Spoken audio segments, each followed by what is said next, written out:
Hello, welcome back to the Lorcana Lexicon. It's pretty exciting. It's Floodborn time. It's finally here.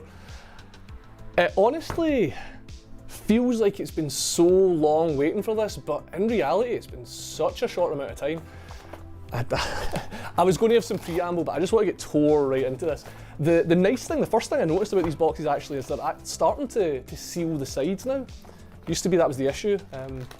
So at least I've listened to the feedback on that. They're now a bit more secure, and they've also added this black piece of cards. Now when people, they're going to have a much harder time trying to repack or sneak things out. Here we go. Buzzing for this, absolutely buzzing for this. Now, I've tried to keep myself fairly spoiler free. I know I've done some stuff on the channel with the Floodborn cards, but I don't know what all the cards are yet, and I kind of want to discover them with you. And I know we're just running through these. Okay, there we go. Chief Bogo, he's maybe pretty good actually. Lucifer, now this is it, you guys know how I like Emerald cards. I'm going to start building Lucifer decks as soon as I can. That card seems great. When you play this character, they discard 2 cards or an action card, so you can just totally empty their hand just by throwing Lucifer into play. I've been pretty impressed with all the Floodborn cards so far because Basil's a good one. Oh, look at that! Oh, look at that! 3 super rares in the one pack, shiny Mickey. I was just about to say how much I'm looking forward to playing with Basil, and then the pack just kept getting better and better. That's awesome, I've not even seen Rhea. Rhea shifts. Whenever this character challenges a damaged character, she takes no damage from the challenge. That's pretty good as well. Man, that's a good pack. I hope that's not the best one. I hope we haven't absolutely ruined the video by just opening our best pack or second pack. But yeah, I've been pretty impressed with Floodborn. The cards all seem a decent bit more complex and are going to add a good few more layers to the game. Well, that's interesting. 2 world's greatest mines in one pack. Don't see that very often, do you? Especially because they were right next to each other. Even more jarring. Yeah, there's going to be a lot of complexity added to the game, which I wasn't expecting, to be honest. We're obviously going to be ramping up the complexity as the game gets newer or as newer sets come out, but I was expecting to keep the complexity pretty low, but we've seen a lot of cards that are really forcing people to reconsider how you play it off. There we go, there's our first, oh my god, these packs are so good. So we got Winnie the Pooh, which would have been great if we hadn't immediately followed up with an Alice. So that's our first legend of the box. Your other characters gain support. Yeah, this is the one. So Alice wants you to support onto her, and then she gets a bunch of lore if she's got 10 or more attack. So that was always the interesting thing when you were supporting before. If you didn't have anything else to attack with, it kind of felt like a wasted quest. But Alice asks you these questions to build your deck in a different way, and we got Yzma, super rare Yzma in foil. Awesome. But yeah, cards like Alice, that's what I'm saying, they're really pushing the boat out with what's possible with Lorcana design. The first set was really basic, as it should have been, and I was just expecting a slower ramp up, but there's so many cards like Alice that's just... Noi, King Louis, and okay. Yeah, so many cards like Alice that are just going to force you to build your decks in weird and wonderful ways, and just from playing other card games, you don't normally see that in the second set. That's normally like a set 4 thing, maybe set 3 starts consolidating the ideas from set 1 and 2, and then set 4 and 5 is where it all starts to go a bit wild. Speaking of going a bit wild, the Sorcerer's Spellbook. I still think this card is crazy. Just the fact that Amethyst decks can now just win the game without having a board, or out of nowhere, just if they're on 19 they can just play this, use it straight away, go to 20 low and win the game. Seems a bit absurd, or at least, not absurd, but it's changing the way we're going to play the game. And Cogsworth, if anyone watched my first spoiler video, you'll know how good I think Cogsworth is. I'm just enjoying cracking packs. I said this in one of my first pack opening videos on the channel. The Lorcana packs are just so much more exciting to open than any other card game, and I don't know if it's because the artwork is so nice or the cards just look more aesthetically pleasing than other games, or if it is just like the nostalgia of being like, oh, there's Hercules, there's Peter Pan, there's Arthur. It does make you feel like a big kid, but I don't know, there's something about it. There's actual dopamine in opening these packs, and it's something I've not felt in a long time with other card games. So I'm having an absolute blast. Minnie Mouse, Bippy Bobbity Boo, this card as well. A lot of people are talking about how this card is going to mess the game up. Return chosen character of yours to your hand to play another character with the same cost. It's just going to enable some ridiculous loops. It'd be pretty sick to get an Enchanted on camera. I didn't even know there was Enchanted in the set until I'd done some pack openings for TikTok. So there's some spoilers if you head over to the TikTok. I found out there was Enchanted in the set. The other thing that I like as well is that they haven't really forgotten anyone from the first set. We're not seeing as many, like Robin Hood. Robin Hood was in the first set and they're giving us more access to Robin Hoods, and Cheshire Cat, back to back. But the characters that are new here are getting their own spotlight as well. Tuk Tuk and Goofy. Nothing super exciting there. Like, there's a lot of Queen of Hearts.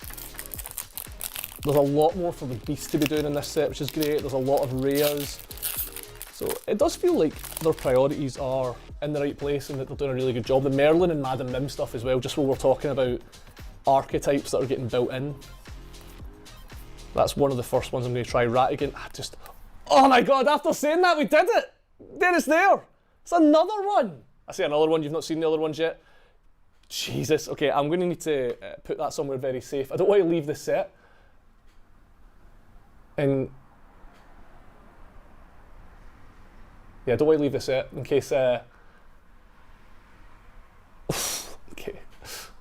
God. I know there was a cut there. God, man, Lady Tremaine.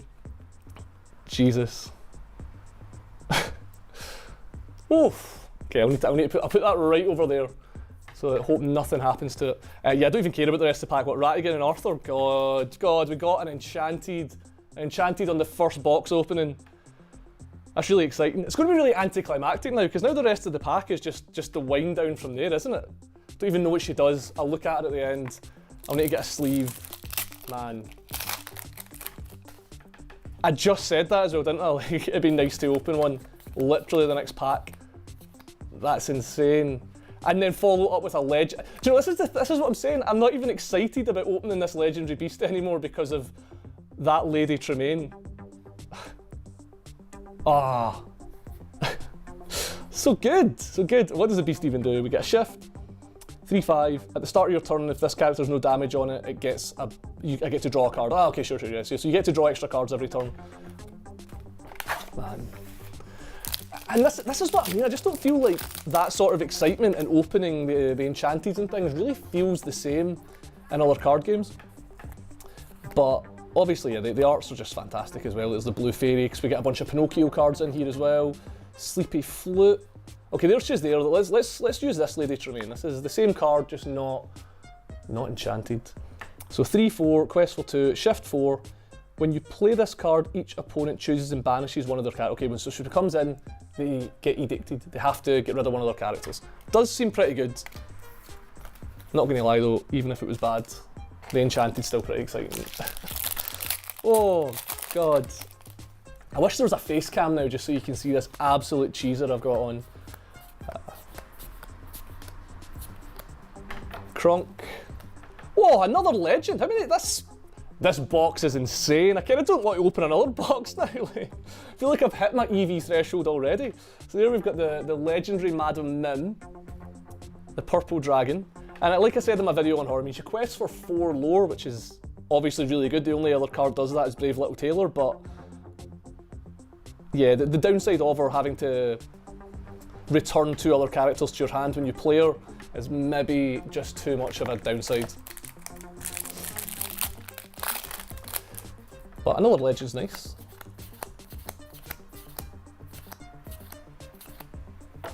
Merlin, Facilier, foil Goofy, not nothing.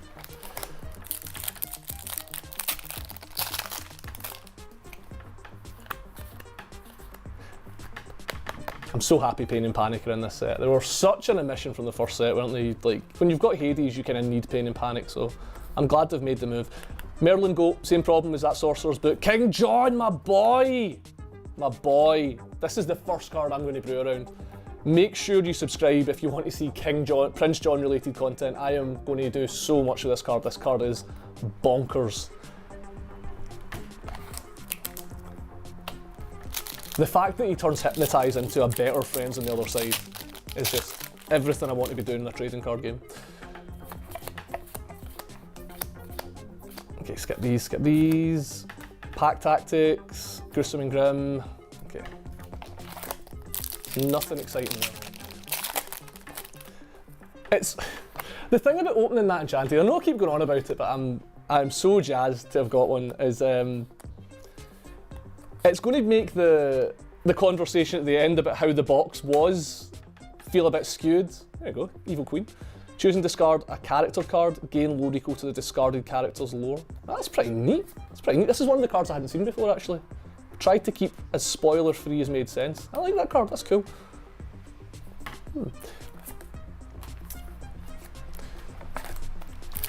Yeah, like when we do a retrospect on the pack and be like, oh, what did we get? Like, was this a good, like, was this box worth it? Did this box feel above average? Like, it just skews it, because any box with an Enchanted is obviously worth it. Okay, we get Minnie Mouse and the Queen of Hearts. Looking forward to building the Queen of Hearts deck as well. I was talking to John, who I did the Ariel and Ursula video with, and he's got big plans for his Queen of Hearts deck. So I want to work with him on that and then check it out. You can fly, chosen character gains evasive until the start of your next turn. That's great, actually. I never read that. I thought that was another version of, like, yeah, all of the other things that give evasive for one turn. The fact it gives you till the next turn, this card could be really good. Cobra Bubbles, Cinderella's nice. Oh, and a foil Tuk Tuk. Right, we're getting to the end of the box now, and yeah, I feel like we've used our luck. And I can't even be disappointed, can we? Gaston. I've not seen this Flynn Rider either, and I'm a fan of Flynn Riders. 4 lore, which is crazy. Shift 2, okay, so we can shift onto our 2-drop Thin Rider. He's got evasive. And this character gets -1 lore for each card in your opponent's. Ah, okay, so he's a payoff for getting your opponent's discard their hand. Okay, and the Grand Duke. Okay, so he's not as good as he looks on paper, because he's only giving you 4 lore if your opponent's completely empty-handed.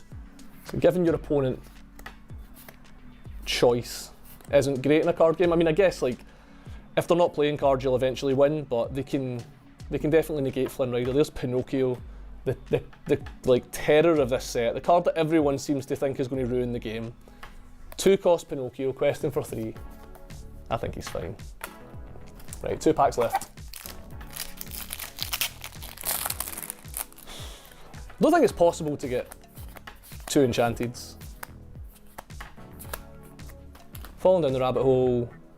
Honest John, this is one I've not seen either. Whenever you play a Floodborn character, each player loses a lore. Okay. Shiny rare.